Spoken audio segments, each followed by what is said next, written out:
Hello and a very warm welcome. This is Dr. Gul Aisha Bhatti. Khalda जिया बांग्लादेश के former prime minister रही हैं. उनकी death हुई है रिसेंटली और उसके साथ ही हमसे बात करते हैं जब उनकी पॉलिटिकल लाइफ की, उनकी प्राइवेट लाइफ की और उनके बहुत सारे ऐसे डिसीजंस की जिसने बांग्लादेश के ऊपर बहुत इम्पैक्ट डाला था. तो हमारे पास मिक्स्ड इमोशंस आते हैं और हम उसी को डिस्कस करेंगे कि वो क्या लेगेसी छोड़ कर गई है और कहाँ पे उन्होंने क्रिटिसिज्म फेस किया और उनकी जो लाइफ है उसमें जो उनका पॉलिटिकल करियर है स्पेशली जो कि उनकी शादी के बाद स्टार्ट होता है, लेकिन वो एक ह्यूज इम्पैक्ट उसने बांग्लादेश की पॉलिटिक्स पे डाला. तो जब हम जैसे ही हम उनका नाम लेते हैं तो बहुत सारे जो है ना वो मिक्स्ड इमोशंस हमारे पास सामने आते हैं. बांग्लादेशी पब्लिक की तरफ से भी और जो क्रिटिक है उनकी तरफ से भी, एडमिरेशन भी है उसके अंदर, क्रिटिसिज्म भी उनके साथ भी आता है सामने, लॉयलिटी भी बहुत सारी है उनके लिए और अपोजिशन भी बहुत ज्यादा है. और तो रिगार्डलेस ऑफ द फैक्ट कि उनके साथ कौन पोलिटिकली खड़ा था या नहीं खड़ा था, उनकी जो लाइफ है वो एक सेंट्रल अंडरस्टैंडिंग है बांग्लादेश की.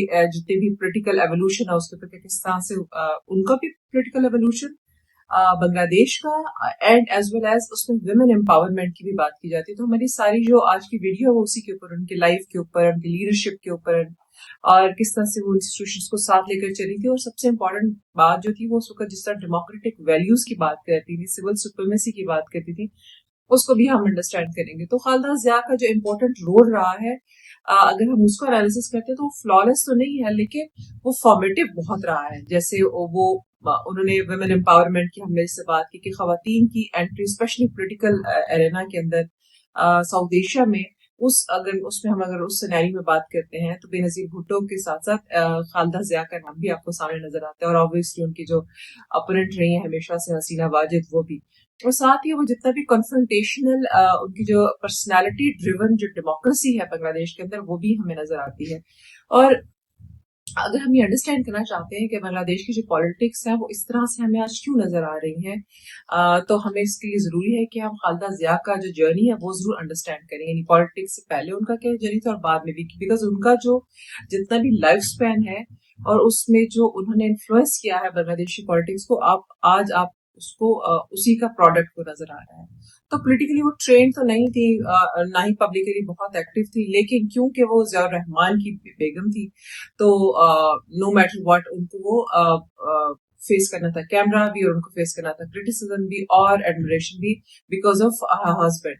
अब 1981 में जब एसोसिएशन होती है प्रेसिडेंट जियाउर रहमान की तो सारी चीज चेंज हो जाती है बिकॉज वो लाइमलाइट में आ गई एकदम से. और उस मूवमेंट के अंदर जो खालदा जिया थी वो एक सिंबल ऑफ रेजिस्टेंस बन गई और साथ ही वो एक जो है वो विडो का रोल भी प्ले कर रही थी. तो जो उनकी जो पॉलिटिकल पार्टी थी बीएनपी जो है वो उनके पास लीडरशिप नहीं थी.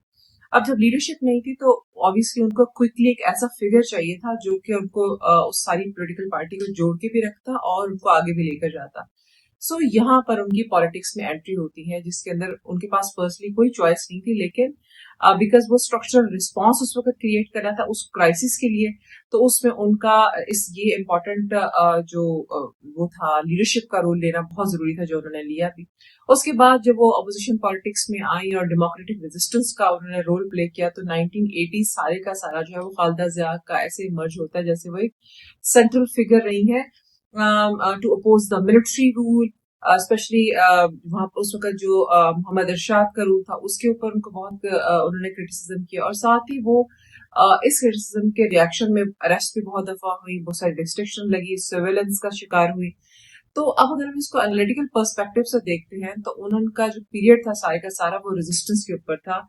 ऑल्दो के उन्होंने अपने इस रेजिस्टेंस पॉलिटिक्स के अंदर बहुत अपना नाम भी कमाया, लेकिन साथ ही साथ उन्होंने अपनी पॉलिटिकल आइडेंटिटी भी शेप की जो कि कन्फ्रंटेशनल थी और मोबिलाइजेशन पे बेस करती थी और अनकॉम्प्रोमाइजिंग थी टू अगेंस्ट यानी वो जो मिलिट्री रूल. फिर गवर्नेंस की बात करते हैं तो 1990 में जब वो प्राइम मिनिस्टर बनी है तो उसके बाद उन्होंने अपनी डेमोक्रेटिक ट्रांजिशन में यानी कन्फ्रंटेशन रोल से वो फिर डेमोक्रेटिक ट्रांजिशन में आती है. और फिर जो उनकी गवर्नेंस जो थी वो प्रायोरिटाइज जो कर रही थी वो मार्केट वैल्यूज के ऊपर करती थी, expansion of education, human rights, women empowerment, यानी वो सारी चीजें जो एक डेमोक्रेसी में मार्जिनलाइज्ड ग्रुप को देनी चाहिए, उस सब पे उनका काम था। Growth of export led industries के ऊपर उनका काम था। तो ये सारी चीजें ऑल्दो के एक इंस्टीट्यूशनल जो है वो एम्पावरमेंट की तरफ जाती है, लेकिन बहरहाल साथ ही साथ उन पे जो एलिगेशंस आ रही थी वो आ रही थी पैटर्नेज पॉलिटिक्स की, और साथ ही जो राइवलरी वो उनकी चल रही थी उनके पोजीशन के साथ, वो भी बहुत डिस्टर्बिंग थी। तो डेमोक्रेटिक लेगेसी तो वो साथ अपने लेकर चल रही थी, लेकिन विदाउट द डेमोक्रेटिक कंसोलिडेशन, क्योंकि वो इंस्टीट्यूशनल बहुत वीक थे। और साथ ही उनकी राइवलरी भी थी पॉलिटिक्स के अंदर। जैसे देखिए खालिदा जिया को अगर आप डिस्कस कर रहे हैं तो उनकी डिस्कशन विदाउट डिस्कसिंग हसीना वाजिद तो इनकम्प्लीट है। अब इन दोनों की जो राइवलरी थी उसने ट्रांसफॉर्म किया पूरे के पूरे बांग्लादेश का जो पॉलिटिकल जो सिनेरियो था उसको। तो ये जो ये कंपटीशन था ना इन दोनों का, वो एक पॉलिटिकल कन्फ्रंटेशन में शामिल हो गया। अब जो इलेक्शंस थे वो जीरो सम कॉन्टेस्ट की तरह लड़ने लगे। इंस्टीट्यूशन जो थे वो बहुत ज्यादा वो हो गए, पोलिटिसाइज हो गए, बैटल ग्राउंड का रोल प्ले करने लगे। अब वो जो राइवलरी थी इनकी पर्सनलाइज्ड पॉलिटिक्स के अंदर, उसकी वजह से एक दूसरे पे ट्रस्ट भी खत्म हो गया। तो वो जो डेमोक्रेटिक वैल्यूज थी जिसमें अपोजिशन को साथ लेकर चलना था नो मैटर व्हाट, वो तो खत्म हो गई ना। तो उससे फिर क्या हुआ कि वो जो इंस्टीट्यूशनल वीकनेस की वजह से डेमोक्रेटिक वैल्यू और डेमोक्रेटिक कंसोलिडेशन हमें नजर नहीं आई। एनीवेज बाद में आने वाले सारे टाइम के अंदर जो खालिदा जिया है वो अपनी इलनेस और अपनी जो उनके ऊपर जो एलिगेशंस लगी थी वो, फिर उसकी वजह से वो अरेस्ट रही बहुत अरसा। तो ये सारी चीजें जब हम देखते हैं तो बेसिकली ये उनको उनकी लेगेसी का हिस्सा बन जाता है। अब ऑल्दो के, और उन्होंने बहुत अरसा प्रिजन में भी गुजारा, बिकॉज बहुत सारे केसेस उनके ऊपर चल रहे थे, करप्शन के भी उसमें शामिल थे, और उसमें बहुत सारे ऐसे केसेस थे जिसमें जो क्रिटिसाइज भी उनको किए गए थे। बिकॉज हसीना वाजिद की जब गवर्नमेंट आई तो उन्होंने टारगेट भी किया। तो ये दैट वाज, मेरा ख्याल है कि ये वो चीजें जो आपको साउथ एशियन पॉलिटिक्स में बहुत नॉर्मल नजर आती हैं।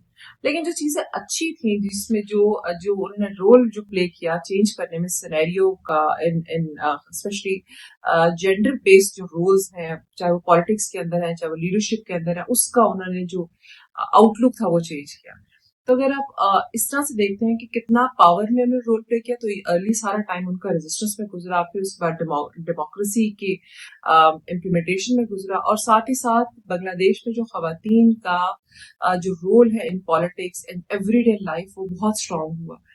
तो आज जब हम इस लेगेसी को देखते हैं, स्पेशली जब उनकी डेथ हो गई है उसके बाद हम देखते हैं कि जो पॉलिटिकल लेगेसीज हैं वो दे आर नॉट जज बाय द परफेक्शन, लेकिन हम उसमें ये जरूर देखते हैं कि उसने इम्पैक्ट क्या छोड़ा। तो खालिदा जिया का जो इम्पैक्ट था वो उनकी लीडरशिप, उनकी अपोजिशन में बैठना, फिर उनके पॉलिटिकल कल्चर जो उन्होंने वो किया, प्रिवेल किया उनके बाद, और specially women empowerment and women role in politics and gender का जो रोल रहा है, बाद में जो चेंज हुआ बहुत सारा बांग्लादेश के अंदर, तो वो ये सारी चीजें जो कि उनके जाने के बाद भी एज अ लेगेसी मौजूद रहेगा, और इसने बांग्लादेश की पॉलिटिक्स को बहुत चेंज किया है। इसी तरह जब हम पाकिस्तान में भी देखते हैं तो हमारे पास जो मेजर जो शिफ्ट आया, जिसमें हमें नजर आया कि अब जो पॉलिटिकल अंडरस्टैंडिंग है उसके अंदर खवातीन की से है, खवातीन को एज अ लीडरशिप भी उनको स्पेस भी दी जाती है और उनको सपोर्ट भी किया जाता है। तो वो स्पेशली वो स्टार्ट हुआ बेनजीर भुट्टो के साथ। ऑल्दो कि हमने जिना के साथ हमेशा देखा फातिमा जिना को, लेकिन मेजर पॉलिटिकल रोल हमें बेनजीर भुट्टो के साथ नजर आया, और उनकी लेगेसी जो है वो आज भी हमें नजर आती है। और वो women role in politics specially in Pakistan, उसको बहुत ज्यादा encouragement मिलती है। I would really like to know your opinion about it. Please comment section में comment करिए, like this video and subscribe the channel. And in the next video, we are going to discuss another international issue. Thank you.